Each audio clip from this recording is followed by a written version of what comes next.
Ertugrul Ghazi season 3 کے قسط number 62 میں آپ سب کو خوش آمدید کہتے ہیں۔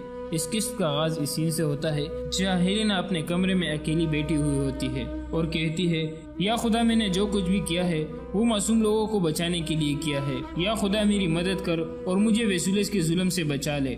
اتنے میں ویسولیس باہر سے آواز دیتا ہے۔ ہیلینا دروازہ کھول کر مسکراتے ہوئے اس کا استقبال کرتی ہے۔ ویسولیس اندر آ جاتا ہے، پھر ہیلینا اسے ایک تحفہ دکھاتے ہوئے کہتی ہے، یہ شہنشاہ نے خاص طور پر شادی کے تحفے کے طور پر بھیجا ہے۔ لیکن ویسولیس بالکل بھی خوش نہیں ہوتا۔ ہیلینا پوچھتی ہے، کیا بات ہے ویسولیس، کیا تم خوش نہیں ہوئے؟ ویسولیس کہتا ہے، میرے ساتھ دھوکہ ہوا ہے ہیلینا، ارطغرل نے میرے ہتھیار حاصل کر لیے ہیں اور میرے سب سے بہترین آدمیوں کو قتل کر دیا ہے۔ ہیلینا کہتی ہے، اب تم ہار نہیں مان سکتے ویسولیس، تم ضرور ان سے حساب لو۔ ویسولیس کہتا ہے، لیکن پہلے مجھے غدار کو تلاش کرنا ہوگا ورنہ میں ہر قدم پر ہارتا جاؤں گا۔ ہیلینا کہتی ہے، ضرور تلاش کرو اس غدار کو اور سخت سے سخت سزا دو۔ دوسری طرف چائیدار قبیلے میں دوان، قتلوجہ اور عبد الرحمن سپاہیوں کے پاس پہنچ جاتے ہیں۔ قتلوجہ سب سپاہیوں سے مخاطب ہو کر کہتا ہے، بہادر سپاہیوں، ہم ایک بہت ہی ضروری کام کرنے والے ہیں۔ جو ہتھیار ہم نے ویسولیس سے جیتے ہیں وہ سب ترک قبیلوں کے لیے بہت ضروری ہے، اس لیے ہم وہ ہتھیار کردبوزی کے راستے سے ترک قبیلوں میں تقسیم کرنے کے لیے جا رہے ہیں اور ارطغرل صاحب بھی ہمارے ساتھ جائیں گے۔ یاگز بھی یہ سارے باتیں سن لیتا ہے اور اس کے بعد وہ فوراً وہاں سے چل پڑتا ہے۔ عبد الرحمن بھی اس کے پیچھے چل پڑتا ہے۔ دوسری طرف گنیلی پانی نکالنے میں مصروف ہوتی ہے اور وہ حلیمہ پر سخت غصے میں ہوتی ہے اور اپنے آپ سے کہتی ہے، تو تم میرے بابا سے نفرت کا بدلہ مجھ سے لینا چاہتی ہو؟ میں الفاظ تمہیں چبانے پر مجبور کر دوں گی حلیمہ خاتون، تم غلط فہمی میں مت رہنا۔ اتنے میں دندار اسے دیکھ کر وہاں آ جاتا ہے۔ گنیلی روتے ہوئے کہتی ہے، فتح مبارک ہو آپ کو۔ دندار کہتا ہے، دونوں قبیلوں کی سپاہی مل کر لڑے ہیں اس لیے ہمیں فتح حاصل ہوئی ہے۔ اس کے بعد گنیلی وہاں سے جانے لگتی ہے تو دندار اسے روک لیتا ہے اور کہتا ہے، تمہارے آنکھوں میں آنسو کیوں ہے گنیلی خاتون؟ گنیلی کہتی ہے، کچھ نہیں ہوا، مجھے اجازت دے۔ پھر دندار کہتا ہے، خدا کے لیے مجھے بتاؤ، کیا یہ میری وجہ سے ہوا ہے؟ پھر گنیلی کہتی ہے، دونوں قبیلوں کا اتحاد ہونے کے بعد بھی کچھ لوگ نفرت کو ہوا دے رہے ہیں۔ اس پر دندار پوچھتا ہے، کیا مطلب ہے تمہارا گنیلی خاتون؟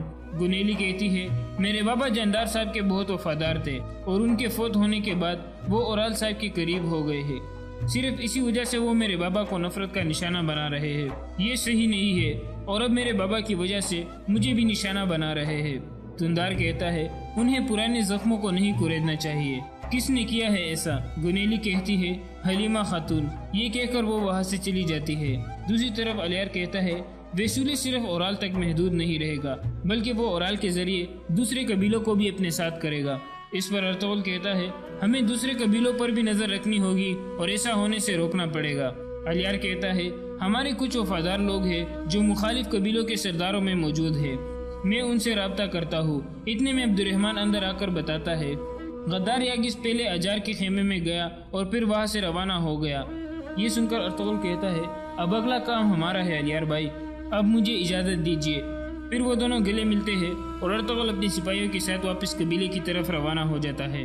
دوسری طرف اورال جنگل میں ایک جگہ پہنچتا ہے جہاں ایک ترک قبیلے کا سردار افسن اس کا انتظار کر رہا ہوتا ہے۔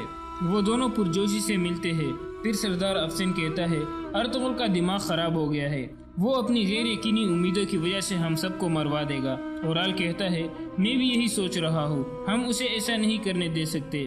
سردار افسن پوچھتا ہے، لیکن ہم کیا کریں گے؟ اورال کہتا ہے، آپ ان سرداروں سے بات کرو جو ہم جیسا سوچتے ہیں اور ان سب کو یہاں لاؤ، لیکن انہیں کہنا کہ وہ خفیہ طور پر یہاں آئے۔ سردار افسن کہتا ہے، ارطغرل نے سرداروں کو سونا اور طاقت دینے کا وعدہ کیا ہوا ہے اور ارطغرل کے پاس بازار ہے، سرائے محل ہے، لیکن ہمارے پاس کیا ہے؟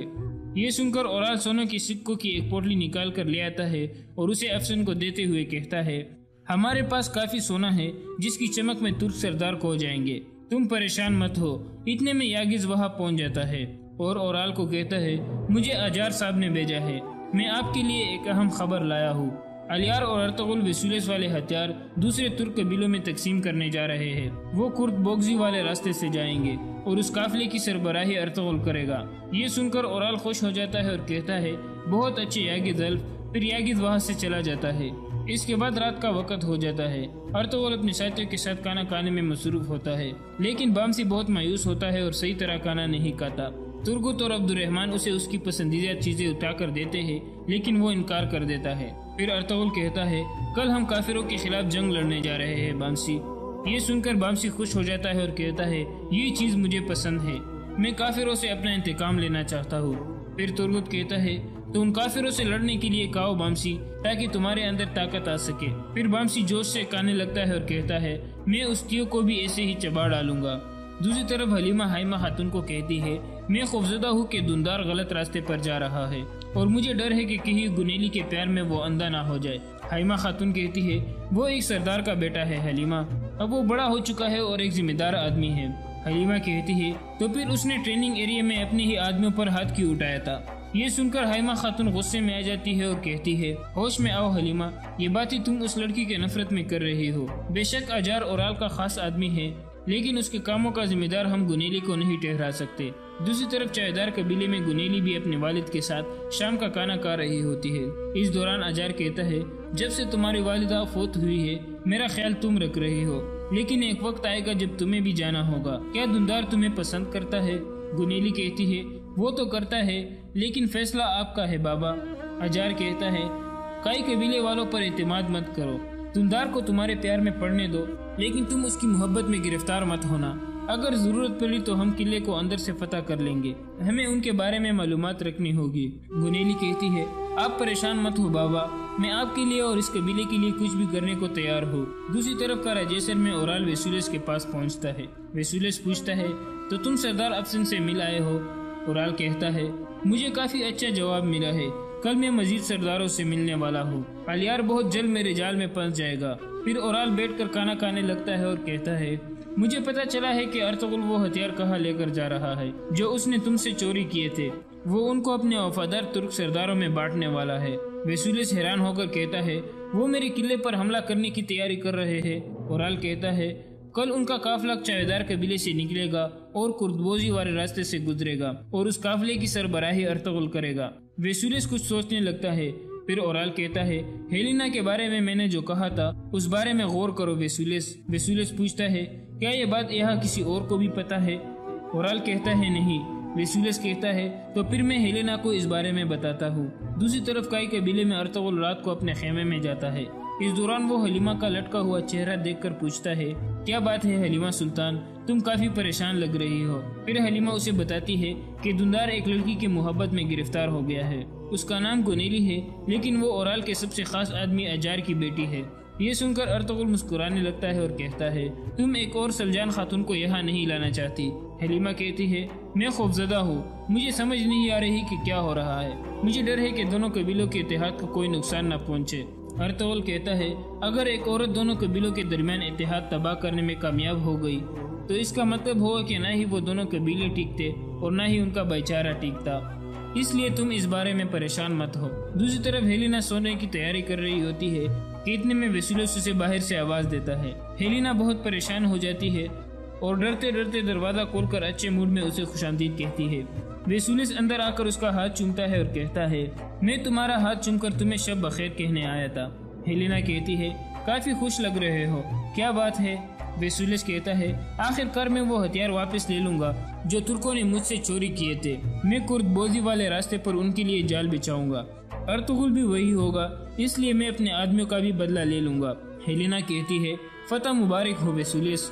پھر ویسولیس شب بخیر کہہ کر وہاں سے چلا جاتا ہے۔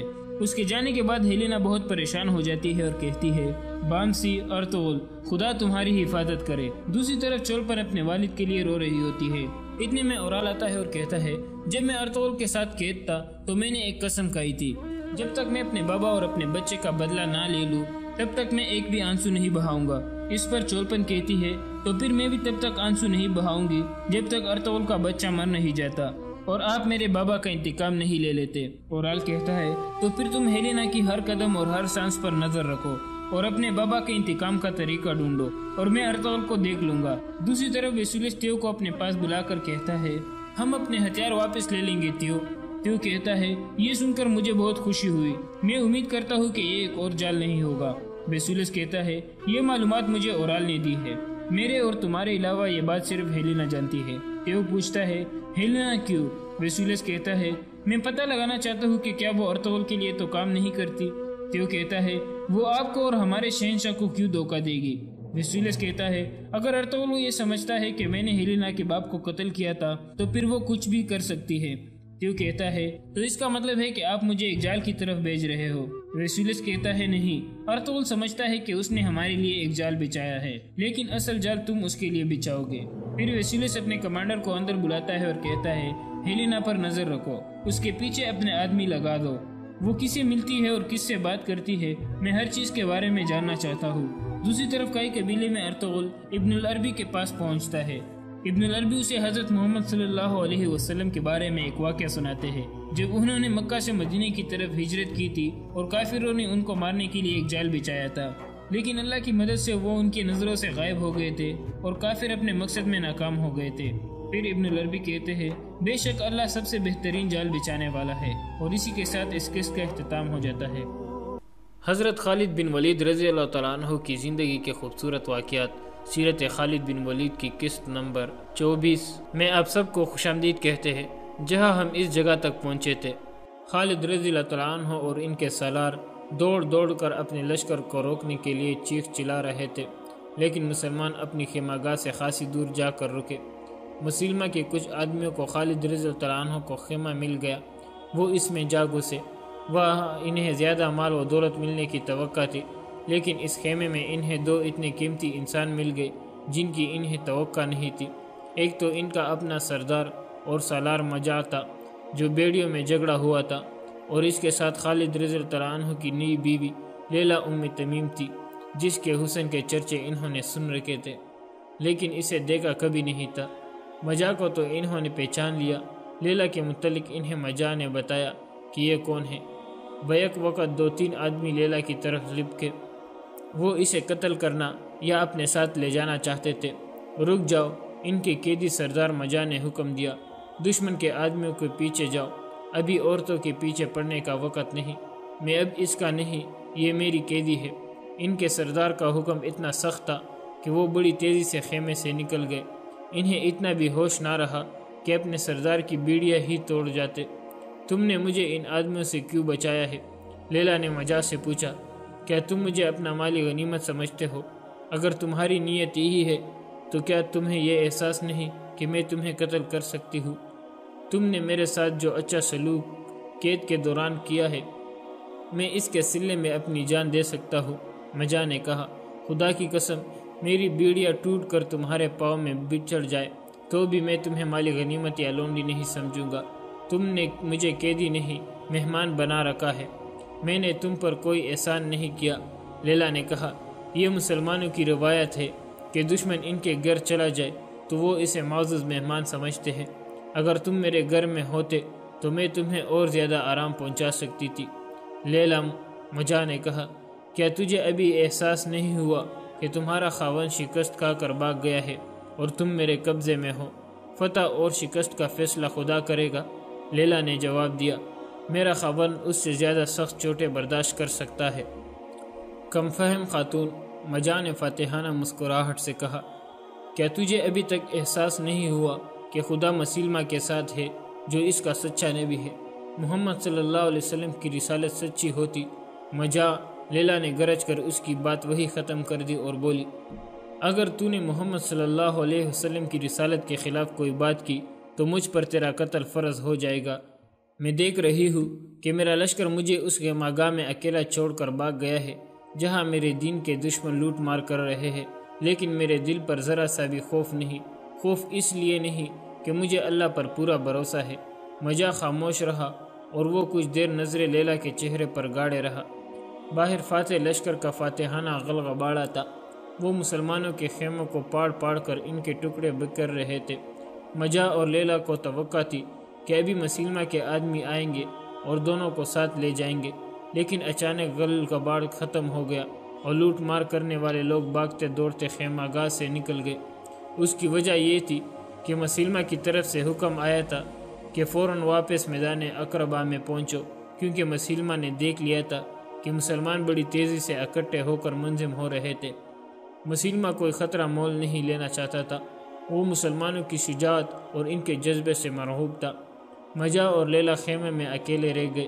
مجاع کے چہرے پر جو رونق آئی تھی وہ پھر بجھ گئی۔ خالد رضی اللہ تعالیٰ عنہ اتنی جلدی ہار ماننے والے نہیں تھے۔ ضائع کرنے کے لیے ان کے پاس ایک لمحہ بھی نہیں تھا۔ انہوں نے اپنے سالاروں اور کمانڈروں کو اکٹھا کیا اور انہیں ان پسپائی پر شرم دلائی۔ اتنے میں ایک گھوڑا سر پر دوڑاتا آیا اور سالاروں وغیرہ کے اجتماع میں آ رکا۔ وہ عمر رضی اللہ عنہ کے بھائی زید بن خطاب رضی اللہ عنہ تھے۔ خدا کی قسم ابن ولید، زید بن خطاب نے گھوڑے سے کود کر اترتے ہوئے جوشیلی آواز میں کہا، میں نے مسیلمہ کا دایاں ہاتھ کاٹ دیا ہے، میں نے نہار الرجال کو اپنے ہاتھوں قتل کیا ہے۔ یہ اللہ کا اشارہ ہے کہ فتح ہماری ہوگی۔ نہار الرجال کا ہلاک ہو جانا مسیلمہ کے لیے کوئی معمولی نقصان نہیں تھا۔ بتایا جا چکا ہے کہ وہ مسیلمہ کا معتدد خاص اور واحد مشیر اور صحیح معنوں میں دست راست تھا۔ خالد رضی اللہ عنہ اور ان کے سالاروں نے یہ خبر سنی تو ان کے چہروں پر تازہ حوصلوں کی سرخی آ گئی۔ کیا تم جانتے ہو کہ ہمیں کس جرم کی سزا ملی ہے؟ خالد رضی اللہ عنہ نے وسیلی آواز میں کہا، مجھے بتایا گیا ہے کہ ہمارے لشکر میں دل پڑ گئے تھے۔ لڑائی سے پہلے ہی ہمارے لشکر کے مہاجر کہنے لگے تھے کہ بہادری میں انصار اور بدوان کا مقابلہ نہیں کر سکتے۔ انصار کہتے تھے کہ مسلمانوں میں ان جیسا بہادر کوئی نہیں، اور بدو نے کہا کہ مکہ اور مدینہ کے لوگ تو یہ بھی نہیں جانتے کہ جنگ ہوتی کیا ہے۔ تم جانتے ہو کہ ہم میں مکہ کے مہاجر بھی ہیں، مدینہ کے انصار بھی ہیں، اور ارد گرد کے علاقوں سے آئے ہوئے بدو بھی ہمارے ساتھ تھے۔ ان لوگوں نے ایک دوسرے پر تانا زنی شروع کر دی تھی۔ اس کا ہمارے پاس کوئی علاج نہیں۔ ایک سالار نے کہا، میرے پاس اس کا علاج ہے۔ خالد رضی اللہ تعالیٰ عنہ نے کہا، ہم نے لشکر میں ان سب کو اکٹھا رکھا ہوا ہے، مزید وقت ضائع کیے بغیر تم سب جاؤ اور مہاجرین کو الگ، انصار کو الگ اور بدوؤں کو الگ کر لو۔ تھوڑی سے وقت میں خالد رضی اللہ عنہ کے حکم کی تعمیل ہو گئی۔ لشکر 3 حصوں میں تقسیم ہو چکا تھا۔ ایک حصہ مہاجروں کا، دوسرا انصار کا اور تیسرا بدوؤں کا تھا۔ خالد رضی اللہ عنہ گھوڑے پر سوار ان کے سامنے جا کھڑے ہوئے۔ اللہ کے سپاہیوں، خالد رضی اللہ عنہ نے بڑی ہی بلند آواز میں کہا، ہم نے میدان میں پیٹھ دکھا کر دشمن کے لیے ہنسی اور تانا زنی کا موقع پیدا کر دیا ہے۔ کون کہہ سکتا ہے کہ تم میں سے کون بہادری سے لڑا اور کون سب سے پہلے بھاگ اٹھا، مہاجرین، انصار یا بدو؟ اب میں نے تمہیں اس لیے الگ الگ کر دیا ہے کہ دشمن پر فوراً جوابی حملہ کرنا ہے۔ اب دیکھیں گے کہ تم میں سے کون کتنا بہادر ہے۔ بہادری اور بزدلی کا فیصلہ تانا زنی سے نہیں کیا جا سکتا۔ میدان میں کچھ کر کے دکھاؤ، لیکن اتحاد کو ہاتھ سے نہ جانے دینا۔ رسول اللہ صلی اللہ علیہ وسلم نے تمہیں جس باہمی پیار کا سبق دیا تھا وہ بھول نہ جانا۔ تم میں سے کوئی گروہ دشمن کے دباؤ کو برداشت نہ کرتے ہوئے پیچھے ہٹے تو دوسرے گروہ اس کی مدد کو پہنچے۔ ہمیں دشمن پر ثابت کرنا ہے کہ مسیلمہ جھوٹا نبی ہے۔ اگر ہم شکست کھا گئے تو یہ جھوٹی نبوت ہم پر مستلط ہو جائے گی اور ہم مسیلمہ کے غلاموں اور ہماری عورتیں مرتدین کی لونڈیاں بن جائے گی۔ خالد رضی اللہ عنہ کے یہ الفاظ ان تیروں کی طرح کارگر ثابت ہوئے جو اپنے نشانے سے ادھر ادھر نہیں جاگا کرتے۔ لشکر میں جو نیا جوش اور نیا ولولہ پیدا ہو گیا۔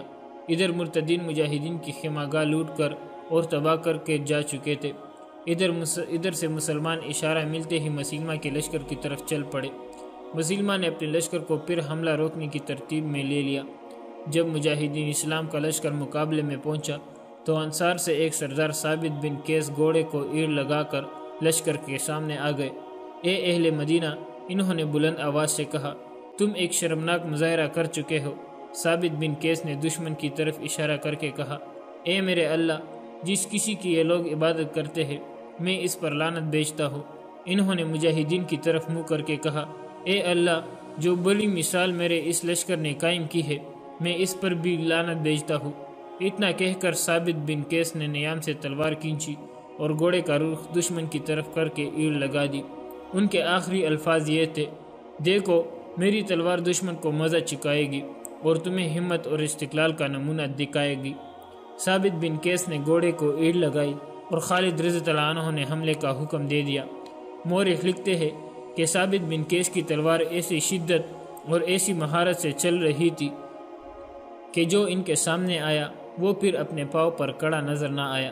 ان کے جسم کا شاید ہی کوئی حصہ رہ گیا ہوگا جہاں دشمن کی تلوار برچی یا انی نہ لگی ہو۔ دشمن کی صفوں کے اندر جا کر ثابت بن قیس گرے اور شہید ہو گئے۔ اپنے لشکر کے لیے وہ واقعی ہمت اور استقلال کا بے مثال نمونہ پیش کر گئے۔ محمد حسین ہیکل نے بعض مورخوں کے حوالے دے کر لکھا ہے کہ خالد رضی اللہ عنہ کے لشکر نے قسمیں کھا لی تھی کہ اب ان کی لاشیں ہی اٹھائی جائے گی، وہ زندہ نہیں نکلیں گے۔ ایک مورخ نے لکھا ہے کہ انہوں نے قسم کھائی کہ ہاتھ میں ہتھیار نہ رہا، ترکش میں تیر نہ رہا تو وہ دانتوں سے لڑیں گے۔ خالد رضی اللہ عنہ نے یہ مثال قائم کی کہ چند ایک جانباز چن کر اپنے ساتھ اس عزم سے کر لیے کہ جہاں لڑائی زیادہ خطرناک ہوگی وہاں ان جانبازوں کے ساتھ جا کودیں گے۔ انہوں نے اپنے جانبازوں سے کہا، تم سب میرے پیچھے رہنا۔ آگے وہ خود رہنا چاہتے تھے۔ دوبارہ لڑائی شروع ہوئی تو نئی مصیبت آن پڑی۔ آندھی آ گئی جس کا رخ مجاہدین اسلام کی طرف تھا۔ کچھ مورخ لکھتے ہیں کہ یہ صحرائی آندھی نہیں تھی بلکہ تیز ہوا تھی۔ میدان جنگ میں گھوڑوں اور پیادوں کی اڑتی ہوئی گرد زمین سے اڑتے بادلوں کی مانند تھی۔ تیز و تند ہوا کا رخ مجاہدین کی طرف تھا، اس لیے مٹی اور ریت مسلمانوں کی آنکھوں میں پڑتی تھی۔ بدر میں کفار کے ساتھ ایسا ہی ہوا تھا۔ ہوا تیز ہوتی جا رہی تھی۔ کچھ مجاہدین نے زید بن خطاب سے پوچھا کہ ایسی آندھی میں وہ کیا کرے؟ خدا کی قسم، زید بن خطاب نے گرج دار آواز میں کہا، میں اپنے اللہ سے دعا کرتا ہوں کہ مجھے دشمن کو شکست دینے تک زندہ رکھے۔ اے اہل مکہ و مدینہ، آندھی سے مت ڈرو، سروں کو ذرا جھکا کے رکھو، اس طرح ریت اور مٹی تمہارے آنکھوں میں نہیں پڑے گی۔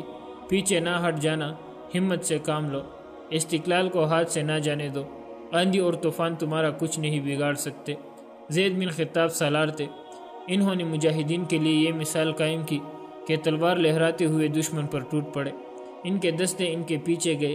زید بن خطاب تلوار چلاتے ہوئے دور تک نکل گئے اور شہید ہو گئے۔ ایک اور سالار ابو حذیفہ نے بھی یہی مثال قائم کی۔ وہ نعرہ لگا کر دشمن پر ٹوٹ پڑے، اے اہل قرآن، اپنے اعمال سے قرآن حکیم کی ناموس کو بچاؤ۔ وہ بھی مقابلے میں آنے والے ہر مرتد کو کاٹتے گئے، زخم کھاتے گئے اور شہید ہو گئے۔ ان سالاروں نے جانیں دے کر مجاہدین کے عزم میں جان ڈال دی اور وہ آسمانی بجلیوں کی طرح دشمن پر ٹوٹ پڑنے لگے۔ اس کے باوجود مسیلمہ کا لشکر قائم و دائم تھا۔ خالد رضی اللہ عنہ نے میدان جنگ کا جائزہ لیا۔ یہ ایسی جنگ تھی جس میں چالے چلنے کی ذرا سی بھی گنجائش نہیں تھی۔ یہ آمنے سامنے کی ٹکر تھی، اس میں صرف ذاتی شجاعت ہی کام آ سکتی تھی۔ خالد رضی اللہ عنہ نے میدان جنگ کا جائزہ لیتے ہوئے دیکھا کہ مسیلمہ کے محافظ اس کی حفاظت کے لیے جانیں قربان کر رہے ہیں۔ خالد رضی اللہ عنہ کو فتح کا ایک ہی طریقہ نظر آیا کہ مسیلمہ کو مار دیا جائے۔ یہ کام اتنا سہل نہیں تھا جتنی آسانی سے دماغ میں آیا تھا، لیکن خالد رضی اللہ عنہ نے ناممکن کو ممکن کر دکھانے کے لیے اس طرح مسیلمہ کی طرف بڑھے کہ ان کی جانبازوں نے ان کے گرد گھیرا ڈال رکھا تھا۔ جب قریب گئے تو مسیلمہ کے محافظوں نے ان پر حلہ بول دیا۔ خالد رضی اللہ عنہ کے قریب جو آیا وہ زندہ نہ رہا، مگر مسیلمہ تک پہنچنا ممکن نظر نہیں آتا تھا۔ خالد رضی اللہ عنہ کے جانبازوں نے اپنی تربیت بھی کرنے نہ دی۔ ایک موزوں موقع دیکھ کر خالد رضی اللہ عنہ نے اپنے جانبازوں کو مل کر حلہ بولنے کا حکم دے دیا۔ خالد رضی اللہ عنہ خود بھی حلے میں شریک ہو گئے۔ کچھ محافظ پہلے ہی مر چکے تھے یا زخمی ہو کر تڑپ رہے تھے۔ خالد رضی اللہ عنہ کے جانبازوں کا حلہ اتنا شدید تھا کہ مسیلمہ کے محافظ بکلا گئے۔ میدان جنگ کی صورتحال یہ ہو گئی تھی کہ مجاہدین جو فتح یا موت کی قسمیں کھا چکے تھے وہ مرتدین پر ایک خوف بن کر چاہ رہے تھے۔ مسیلمہ کو اپنی حفاظت کے لیے کوئی اور محافظ نہیں مل سکتا تھا۔ مسلمانوں کے نعروں کے ساتھ آندھی کی چیخیں میدان جنگ کی ہولناکی میں اضافہ کر رہی تھی۔ مسیلمہ کے بچے کچے محافظ گھبرانے لگے۔ خالد رضی اللہ عنہ کے جانبازوں نے ان کا حلقہ توڑ دیا۔ یا نبی، کسی محافظ نے کہا، اپنا معجزہ دکھا، اپنا وعدہ پورا کر ہمارے نبی۔ ایک اور محافظ نے کہا، تیرا وعدہ فتح کا تھا۔ مسیلمہ نے موت کو اپنی طرف تیزی سے بڑھتے دیکھا تو اس نے بلند آواز سے اپنے محافظوں سے کہا، اپنے حسب و نسب اور اپنی ناموس کی خاطر لڑو، اور وہ بھاگ اٹھا۔ دشمن کا قلب ٹوٹ گیا، پرچم غائب ہو گیا تو مرتدین میں شور اٹھا، نبی میدان چھوڑ گیا ہے، رسول بھاگ گیا ہے۔ اس پکار نے مرتدین کے حوصلے توڑ ڈالے اور وہ میدان سے نکلنے لگے۔ تھوڑی سی دیر میں مرتدین میدان چھوڑ گئے، لیکن میدان جنگ کی کیفیت یہ تھی کہ خون ندی کی طرح ایک طرف کو بہنے لگا۔ جہاں یہ معرکہ لڑا گیا وہ تنگ سی گھاٹی تھی۔ اس کا کوئی نام نہ تھا۔ اس معرکے نے اسے ایک نام دے دیا، یہ تھا شعیب الدم، جس کی معنی ہے خونی گھاٹی۔ دونوں لشکروں کا جانی نقصان اتنا زیادہ ہوا کہ میدان میں لاشوں کے اوپر لاشیں پڑی تھی، زخمی تو ہزاروں کی تعداد میں تھے۔ مسیلمہ کے لشکر کا جانی نقصان اس کی تعداد کی زیادہ کی وجہ سے زیادہ تھا، مسلمانوں کا جانی نقصان بھی کچھ کم نہ تھا۔ کئی زخمی گھوڑے بے لگام ہو کر لاشوں اور زخمیوں کو روند رہے تھے، انہوں نے کئی اچھے بھلے آدمیوں کو کچل ڈالا۔ مسیلمہ کا لشکر جب بدل ہو کر بھاگا تو مجاہدین ان کے تعاقب میں گئے۔ مسیلمہ کا ایک سالار محکم بن طفیل اپنے لشکر کو پکار رہا تھا، بنو حنیفہ باغ کے اندر چلے جاؤ، انہیں اب باغ میں ہی پناہ مل سکتی تھی۔ اس باغ کا نام حقیقت الرحمن تھا، جو وسیع و عریض تھا، اس کے ارد گرد دیوار تھی۔ مسیلمہ اس باغ میں چلا گیا تھا، باغ میدان جنگ کے بالکل قریب تھا۔ مسیلمہ کے لشکر کے بچے کچے آدمی بھی اس میدان میں داخل ہو گئے۔ جب مجاہدین باغ کے قریب پہنچے تو باغ کے اندر دروازے بند ہو چکے تھے۔ مورخوں کے مطابق باغ میں پناہ لینے والے مرتدین کی تعداد 10,000 تھی۔ خالد رضی اللہ عنہ گھوڑا دوڑاتے باغ کے ارد گرد گھوم گئے، انہیں اندر جانے کا کوئی راستہ نظر نہ آیا۔ اندر جانا ضروری تھا، مسیلمہ کو قتل کرنا تھا کہ یہ فتنہ ہمیشہ کے لیے ختم ہو جائے۔ اللہ کے ایک مجاہد برا بن مالک آگے بڑھے اور بولے، مجھے اٹھا کے دیوار کے اندر پھینک دو، خدا کی قسم دروازہ کھول دوں گا۔ برا بن مالک صحابہ کرام رضی اللہ عنہ میں خصوصی درجہ رکھتے تھے، کسی نے بھی یہ گوارا نہ کیا کہ انہیں باغ کے اندر پھینک دیا جائے، لیکن انہوں نے اتنا زیادہ اصرار کیا کہ 2-3 مجاہد نے انہیں اپنے کندھوں پر کھڑا کر دیا اور وہ دیوار پر جا کر باغ میں کود گئے۔ باغ میں دشمن کے 7,000 آدمی تھے اور برا رضی اللہ عنہ اکیلے۔ 7,000 کفار میں ایک مسلمان کا کود جانا ایسے ہی تھا جیسے کوئی آتش فشاں پہاڑ کے دہانے کے اندر کود گیا ہو۔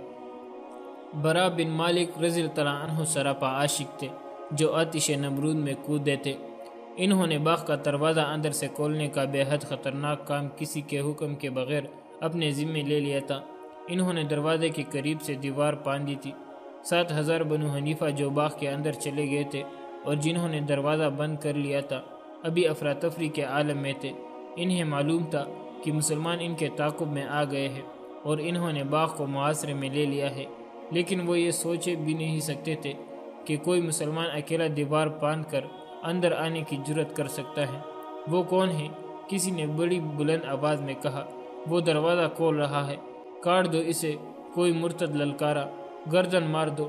ایک اور للکارا، پکڑ لو، مار ڈالو۔ ایک شور اٹھا، بے شمار مرتدی تلواریں اور برچے تانے برا بن مالک رضی اللہ عنہ کی طرف دوڑے۔ برا ابھی دروازہ کھول نہیں سکے تھے، انہوں نے تلواریں نکال لی اور بنی حنیفہ کا جو آدمی سب سے پہلے ان تک پہنچا تھا، اسے برا رضی اللہ عنہ کی تلوار کے بھرپور وار نے وہی روک دیا۔ وہ لڑکڑاتا ہوا پیچھے ہٹا۔ برا رضی اللہ عنہ نے ایک بار پھر دروازہ کھولنے کی کوشش کی۔ وہ بر وقت پیچھے کو گھومے، بیک وقت 2 آدمیوں نے ان پر برچوں کے وار کیے تھے۔ برا رضی اللہ عنہ پیرتی سے ایک طرف ہو گئے۔ دونوں برچوں کی انیا جو برا رضی اللہ عنہ کی جسم میں اترنے کے لیے آئی تھی دروازے میں اتر گئی۔ برا رضی اللہ عنہ نے بڑی تیزی سے تلوار چلائی اور دونوں آدمیوں کو اس وقت گھائل کر دیا جب وہ دروازے میں سے برچہ نکال رہے تھے۔ کئی مرتد برا بن مالک رضی اللہ عنہ پر مل کر حملہ کرتے تھے اور برا رضی اللہ عنہ دروازے کے ساتھ پیٹ لگائے بڑی تیزی سے تلوار چلا رہے تھے۔ ان کی زبان سے 2 نعرے گرجتے تھے، اللہ اکبر، محمد رسول اللہ۔ وہ وار روکتے اور وار کرتے اور دروازے کھولنے کی کوشش کرتے تھے۔ تاریخ میں لکھا ہے کہ برا بن مالک رضی اللہ عنہ نے بنو حنیفہ کے بہت سے آدمیوں کو ہلاک اور زخمی کر دیا اور دروازہ کھول دیا۔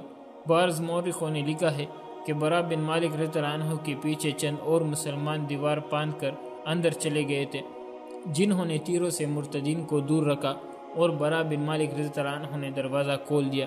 اس پر تمام مورخ متفق ہے کہ سب سے پہلے برا بن مالک رضی اللہ عنہ دیوار باندھ کر اندر گئے تھے۔ دروازہ کھلتے ہی مسلمان اس طرح دروازے میں سے اندر جانے لگے جسے نہر کا کنارہ کہیں سے ٹوٹ گیا ہو۔ بہت سے مسلمان خالد رضی اللہ عنہ کے کہنے پر دیوار پر چڑھ گئے۔ یہ سب تیر انداز تھے، انہوں نے بنو حنیفہ پر تیروں کا مینہ برسا دیا۔ مسلمان جو اندر چلے گئے تھے وہ بنو حنیفہ پر قہر کی مانند ٹوٹے۔ مرتدین کا قتل عام ہونے لگا۔ ان کے باغ نکلنے کے راستے مسدود ہو چکے تھے، وہ اب زندہ رہنے کے لیے لڑ رہے تھے۔ ان کا نبی خواہ جھوٹا ہی تھا، ان کے ساتھ تھا، اس کی للکار سنائی دے رہی تھی اور وہ بڑی بے جگری سے لڑ رہے تھے۔ مرتدین کی تعداد بہت زیادہ تھی جو بڑی تیزی سے کم ہوتی جا رہی تھی۔ باغ خون سے سیراب ہو رہا تھا۔ خالد رضی اللہ عنہ کے ذہن میں یہی ایک ارادہ تھا کہ مسیلمہ کو قتل کیا جائے ورنہ لڑائی ختم نہیں ہوگی، لیکن مسیلمہ کہیں نظر نہیں آ رہا تھا۔ مسیلمہ کذاب خالد رضی اللہ عنہ کو تو نظر نہیں آ رہا تھا، ایک اور انسان تھا جس کی عقابی نگاہوں نے مسیلمہ کو دیکھ لیا تھا۔ وہ حبشی غلام وحشی بن حرب تھے۔ برچی نشانے پر پھینکنے میں وحشی کا مقابلہ کرنے والا کوئی نہ تھا۔ اس نے ایک بار پھر اپنی برچی کا کمال سب کو دکھا دیا تھا۔ ایک رقاصہ کے سر پر ایک کڑا جو کانچ کے اوس سائز کا تھا، اس کے بالوں کے ساتھ اس طرح باندھ دیا گیا تھا کہ کڑا اس کے سر پر کڑا تھا۔ وہ ناچنے لگی اور وحشی برچی لے کر چند قدم دور کڑا ہو گیا۔ اس نے برچی ہاتھ میں اٹھا کر تولی۔ رقاصہ رقص کر رہی تھی۔ جو ہی رقاصہ موضوع زاویہ پر آئی، وحشی نے تاک کر برچی پھینکی۔ برچی رقاصہ کے سر پر کڑے میں سے گزری۔ جنگ احد میں وحشی بن حرب نے رسول کریم صلی اللہ علیہ وسلم کے چچا حمزہ بن عبد المطلب کو اس طرح برچی پھینک کر شہید کیا اور ابو سفیان کی بیوی ہند سے انعام وصول کیا تھا۔ اس وقت وحشی مسلمان نہیں ہوا تھا۔ فتح مکہ کے بعد اس نے اسلام قبول کر لیا تھا۔ اب مسیلمہ کذاب کے خلاف جنگ میں وحشی مسلمانوں کے لشکر میں تھا۔ باغ کے خونریز معرکے میں اس نے مسیلمہ کو دیکھ لیا تھا۔ اس نے خالد رضی اللہ عنہ کی زبان سے سن لیا تھا کہ مسیلمہ کو ختم کیے بغیر لڑائی ختم نہیں ہو سکے گی۔ وحشی مسیلمہ کی تلاش میں دشمن کی تلواروں اور برچیوں سے اور اپنے ساتھیوں کے تیروں سے بچتا، لاشوں اور تڑپتے ہوئے زخموں سے ٹوکرے کھاتا سارے باغ میں گھوم گیا اور اسے مسیلمہ نظر آ گیا۔ مسیلمہ اپنے محافظوں کے نرخے میں تھا جو اس قدر جان بازی کا مظاہرہ کر رہے تھے کہ کسی مسلمان کو قریب نہیں آنے دیتے تھے۔ وحشی کو قریب جانے کی ضرورت نہیں تھی۔ مسلمان مسیلمہ کے محافظوں کے ساتھ لڑ رہے تھے اور ان کے ارد گرد وحشی گھوم رہا تھا کہ مسیلمہ پر برچی پھینکنے کا موزوں موقع اور صحیح زاویہ مل جائے۔ اسے ایک موقع مل گیا، لیکن اس کے راستے میں ایک خاتون ام عمارہ رضی اللہ عنہ وہ بھی مسیلمہ تک پہنچنے کی سعی کر رہی تھی۔ وہ اپنے بیٹے کے ساتھ تھی۔ وہ مسیلمہ کے محافظوں کا حصار توڑنے کے لیے آگے بڑھی تو ایک مرتد کے تلوار نے انہیں روک لیا۔ ام عمارہ نے اپنی تلوار سے اسے گرانے کی بہت کوشش کی، لیکن مرتد کے ایک وار نے ام عمارہ رضی اللہ عنہ کا ایک ہاتھ صاف کاٹ دیا۔ ان کے بیٹے نے تلوار کے ایک ہی وار سے اس مرتد کو مار گرایا اور یہ مجاہد اپنے ماں کو ساتھ لے گیا۔ وحشی رضی اللہ عنہ کو موقع اور زاویہ مل گیا۔ اس نے اب برچی کو ہاتھ میں تولا اور تاک کر پوری طاقت سے برچی مسیلمہ پر پھینکی۔ برچی مسیلمہ کے پیٹ میں اتر گئی۔ اس کے ہاتھوں نے برچی کو پکڑ لیا، لیکن برچی اپنا کام کر چکی تھی۔ مسیلمہ کے ہاتھوں میں برچی کو پیٹ سے نکلنے کا سکت نہیں تھی۔ مسیلمہ گرا، اسے مرنا ہی تھا، لیکن ابو دجانہ نے اسے تڑپ تڑپ کر مرنے کی اذیت سے اس طرح بچا لیا کہ اس کا سر تلوار سے ایک اور زوردار وار سے اس کے دڑ سے الگ کر دیا۔ ابو دجانہ رضی اللہ عنہ مسیلمہ کی سرکٹی لاش ابھی دیکھ ہی رہے تھے کہ مسیلمہ کے ایک محافظ نے پیچھے سے اتنا سخت وار کیا کہ ابو دجانہ رضی اللہ عنہ گر پڑے، اٹھ نہ سکے اور شہید ہو گئے۔ بنو حنیفہ ایک مرتد گلا پاڑ کر چلایا، ہمارے نبی کو ایک سیاہ فام حبشی نے مار ڈالا ہے۔ مشہور مورخ ابن ہشام نے لکھا ہے کہ باغ کے اندر مورخ کی خنریزی میں یہ آواز سنائی دینے لگی، نبی مارا گیا ہے، مسیلمہ قتل ہو گیا ہے۔ مسیلمہ کذاب کے قتل کا صحرا بلا شک و شبہ وحشی بن حرب کے سر ہے۔ وحشی رضی اللہ عنہ کی زندگی عجیب گزری ہے۔ بتایا جا چکا ہے کہ اس نے بالکل اسی طرح جس طرح اس نے مسیلمہ کو برچی کھینچ کر قتل کیا تھا، حمزہ رضی اللہ عنہ کو جنگ احد میں شہید کیا تھا۔ جب مسلمانوں نے فتح کر لیا تو رسول اللہ صلی اللہ علیہ وسلم نے مکہ کے چند لوگوں کو جنگی مجرم قرار دیا تھا۔ ان میں وحشی کا نام بھی تھا۔ اسے کسی طرح پتہ چل گیا تھا کہ اسے مسلمان زندہ نہیں رہنے دیں گے۔ وہ مکہ سے نکل گیا اور طائف میں قبیلہ ثقیف کے ہاتھ جا پناہ لی۔ قبیلہ ثقیف کو مسلمانوں نے جس طرح شکست دی تھی وہ بیان ہو چکا ہے۔ اس قبیلے نے اسلام قبول کیا اور وحشی نے بھی اسلام قبول کر لیا۔ اور بیعت کے لیے اور اپنی جان بخشنے کے لیے رسول کریم صلی اللہ علیہ وسلم کے حضور گیا۔ آپ صلی اللہ علیہ وسلم نے اسے کئی برس پہلے دیکھا تھا، شاید حضور صلی اللہ علیہ وسلم اسے اچھی طرح پہچان نہ سکے۔ کیا تم وہ وحشی ہو؟ رسول کریم صلی اللہ علیہ وسلم نے اس سے پوچھا۔ وہی وحشی ہوں، وحشی نے جواب دیا، اور اب آپ صلی اللہ علیہ وسلم کو اللہ کا رسول مانتا ہو۔ رسول کریم صلی اللہ علیہ وسلم نے اس کی جان بخشی کر دی۔ وحشی بن حرب رضی اللہ تعالیٰ عنہ رسول کریم صلی اللہ علیہ وسلم کا گریباں ہو چکا تھا۔ اس کے سر پر حمزہ رضی اللہ تعالیٰ عنہ کا قتل تھا، جس کا وحشی کو بہت دکھ تھا۔ وہ مکہ سے چلا گیا اور اس نے 2 سال طائف کے علاقے میں کبھی یہاں کبھی وہاں گزارے۔ اس پر خاموشی طاری رہتی اور وہ سوچوں میں گم رہتا تھا۔ اس نے اسلام کو دل سے قبول کر لیا تھا، وہ سچا مسلمان رہا۔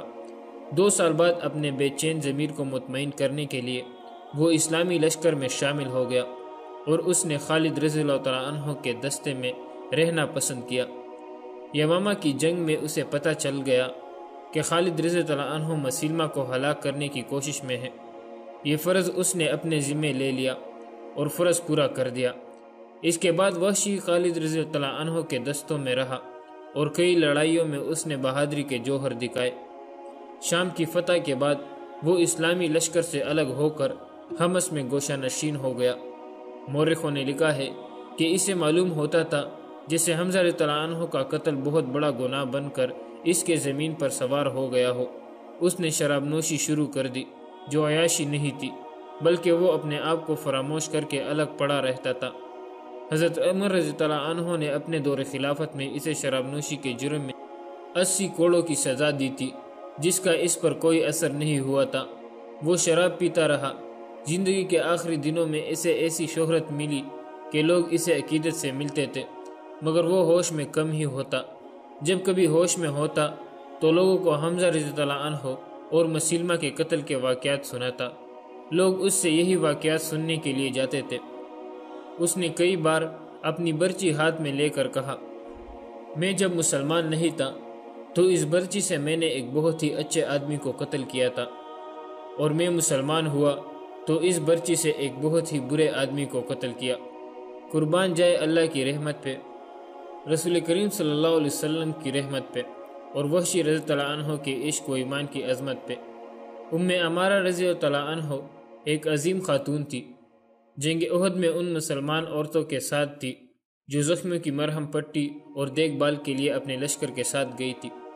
اس لڑائی میں ایسی صورت پیدا ہو گئی کہ میدان پر قریش چاہ گئے۔ انہوں نے رسول کریم صلی اللہ علیہ وسلم پر حلے بولنے شروع کر دیے۔ صحابہ کرام رضی اللہ تعالیٰ عنہ نے رسول اللہ صلی اللہ علیہ وسلم کے گرد گھیرا ڈال رکھا تھا، مگر دشمن کے حلے اتنے شدید تھے کہ آپ صلی اللہ علیہ وسلم کے محافظوں کا گھیرا ٹوٹ گیا۔ قریش کا ایک آدمی ابن کما رسول کریم صلی اللہ علیہ وسلم تک پہنچ گیا۔ رسول کریم صلی اللہ علیہ وآلہ وسلم کے دائیں مصعب بن عمیر تھے، اور اس وقت عمارہ بھی قریب ہی تھی۔ انہوں نے جب رسول کریم صلی اللہ علیہ وسلم کو خطرے میں دیکھا تو زخمیوں کو پانی پلانے اور انہیں اٹھانے کا کام چھوڑ کر رسول کریم صلی اللہ علیہ وسلم کی طرف دوڑی۔ انہوں نے ایک لاش یا شدید زخمی کی تلوار لے لی۔ ابن کما حضور صلی اللہ علیہ وسلم پر حملہ کرنے کے بجائے آپ صلی اللہ علیہ وسلم کے محافظ مصعب رضی اللہ عنہ کی طرف گیا۔ مصعب رضی اللہ تعالیٰ عنہ نے اس کے ساتھ مقابلہ کیا۔ عمارہ رضی اللہ عنہ نے ابن کما پر تلوار کا ایک وار کیا جو اس کے کندھے پر پڑا، مگر ابن کما نے ذرا بختر پہن رکھی تھی، اس لیے تلوار اس کا کچھ نہ بگاڑ سکی۔ ابن کما نے گھوم کر عمارہ پر جوابی وار کیا جو اس خاتون کے کندھے پر پڑا اور اتنا گہرا زخم آیا کہ وہ گر پڑی۔ ابن کما نے دوسرا وار نہ کیا کیونکہ وہ رسول اکرم صلی اللہ علیہ وسلم پر حملہ کرنا چاہتا تھا۔ اب جنگ یمامہ میں عمارہ اپنے بیٹے کے ساتھ آئی تھی۔ یہاں ان کی دلیری کا یہ عالم کہ مسلمہ کو قتل کرنے کا خطرہ مول لے لیا، مگر ان کا ایک ہاتھ کٹ گیا۔ وہ دسمبر 632 عیسوی کے آخری دنوں میں سے ایک دن تھا۔ حدیقۃ الرحمن سرسبز اور ہرا بھرا باغ ہوا کرتا تھا جو لوگوں کو پل دیا کرتا تھا۔ وہاں تکے ماندے مسافر آ کر سستایا کرتے تھے۔ وہاں پھولوں کی مہک تھی، مگر اب وہ حدیقۃ الموت بن چکا تھا۔ اس کا حسن خون میں ڈوب گیا تھا، اس کی رعنائیاں لاشوں تلے دب گئی تھی۔ جہاں پرندے چہچہاتے تھے وہاں زخمیوں کی چیخو پکار تھی۔ زخمی گھوڑے بے لگام بھاگ دوڑ رہے تھے، ان کے ٹاپ یوں سنائی دے رہے تھے جیسے موت بے ہنگم کہہ لگا رہی ہو۔ جب شور اٹھا کہ مسلمہ مارا گیا ہے تو مرتدین نکل بھاگنے کا راستہ دیکھنے لگے۔ وہ تو پہلے ہی بھاگے ہوئے اس باغ میں آئے تھے، ان پر پہلے ہی مسلمان دہشت بن کر طاری ہو چکے تھے۔ باغ میں وہ ہزاروں کی تعداد میں مارے گئے تھے۔ وہ ایسی جنگ لڑ رہے تھے جو وہ پہلے ہی ہار چکے تھے۔ اب ان کے کانوں میں یہ صدائیں پڑی کہ ان کا نبی مارا گیا ہے تو ان کی رہی سہی سکت بھی ختم ہو گئی۔ ان میں جو ابھی تک لڑ رہے تھے وہ باغ سے نکل بھاگنے کی کوشش میں تھے۔ شکست ان کے ذہنوں پر مسلط ہو چکی تھی۔ وہاں سے کچھ دور مسلمانوں کی لڑی ہوئی تباہال خیمہ گاہ میں صرف ایک خیمہ صحیح سلامت کھڑا تھا۔ یہ خالد رضی اللہ تعالیٰ عنہ کا خیمہ تھا۔ بنو حنیفہ باقی تمام خیمے پاڑ کر پرزے کر گئے تھے۔ وہ خالد رضی اللہ تعالیٰ عنہ کے خیمے میں بھی گئے تھے، لیکن وہاں ان کا اپنا سردار مجا بن مرا زنجیروں میں جھگڑا بیٹھا تھا۔ وہ لیلا کو قتل کرنا یا اپنے ساتھ لے جانا چاہتے تھے، لیکن مجا نے انہیں یہ کہہ کر روک دیا تھا کہ پہلے مردوں کی طرف جاؤ، ابھی عورتوں کو پکڑنے کا وقت نہیں۔ وہ سب اپنے سردار کے حکم سے چلے گئے تھے۔ اس طرح خالد رضی اللہ تعالیٰ عنہ کا خیمہ محفوظ رہا۔ خالد رضی اللہ تعالیٰ عنہ کی بیوی لیلا خیمے کے باہر ایک اونٹ پر بیٹھی تھی۔ اسے کہیں جانا نہیں تھا۔ وہ اونچی ہو کر میدان جنگ کو دیکھ رہی تھی۔ میدان خالی ہو چکا تھا۔ اسے باغ کی دیوار اور درختوں کے بالائی حصے نظر آ رہے تھے، لیکن یہ نظر نہیں آ رہا تھا کہ اندر کیا ہو رہا ہے۔ وہ اونٹ سے کود آئی اور خیمے میں چلی گئی۔ ابن مرا لیلا نے مجا سے کہا، تمہارا نبی میدان جنگ خالی کر گیا ہے، خدا کی قسم بنو حنیفہ بھاگ گئے ہیں۔ میں نے کبھی نہیں سنا کہ 13,000 نے 40,000 کو شکست دی ہے۔ مجا نے کہا، میدان چھوڑ جانا مسلمہ کی چال ہو سکتی ہے، پسپائی نہیں۔ سب باغ کے اندر ہے۔ لیلا نے کہا، اگر سب باغ میں ہے تو وہاں سے زندہ صرف بنو حنیفہ نکلیں گے۔ مجا بن مرارہ نے کہا، اگر مسلمان باغ میں میرے قبیلے کے پیچھے چلے گئے ہیں تو سمجھ لو کہ انہیں موت باغ میں لے گئی ہے۔ بنو حنیفہ ناقابل تسخیر ہے، آج فیصلہ ہو جائے گا۔ لیلا نے کہا، ٹھہرو، مجھے گھوڑے کی ٹاپ سنائی دے رہی ہے، میرے خاوند کا قاصد ہوگا۔ وہ خیمے سے نکل کر کھڑی ہو گئی اور بولی، وہ فتح کی خبر لایا ہوگا، وہ آ رہا ہے۔ گھوڑا جو سر پر دوڑا آ رہا تھا لیلا کی قریب آ کر رکا اور سوار گھوڑے سے کود آیا۔